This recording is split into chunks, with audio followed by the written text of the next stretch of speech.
আসসালামু আলাইকুম। দেশি ভাইয়ের পক্ষ থেকে আপনাদের সবাইকে স্বাগতম। আজকে আছি এয়ারপোর্ট রেলওয়ে স্টেশন, যেখানে হাজার হাজার যাত্রী প্রতিদিন যাওয়া আসা করে। আজকেও এখানে কিশোরগঞ্জগামী যে ট্রেনটি দেখতেছেন, ট্রেনে মানুষ উঠতেছে। দেখেন কত কষ্ট করে মানুষ, কত চাপাচাপি করে যাত্রা করে। একটা মহিলা দেখতে পারতেছেন, বোরকা পরিহিত। মহিলাটা উঠতে অনেক বেশি কষ্ট করতে হয়। ওই যে আরও কয়েকজন দেখতেছেন।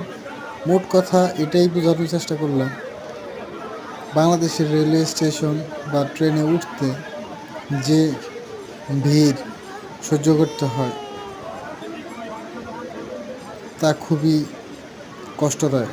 এখানে ছেলে মেয়ে সবাই একসাথে কত ধাক্কাধাক্কি করে। এখানে ছিনতাইয়ের ঘটনা, প্রবল ছিনতাইয়ের ঘটনা ঘটে।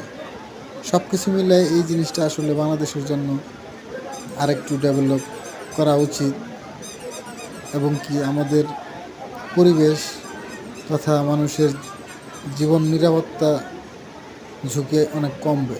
মানুষ কিন্তু অনেক বেশি না, এখন কিন্তু দেখতেছেন সবাই ওঠা শেষ।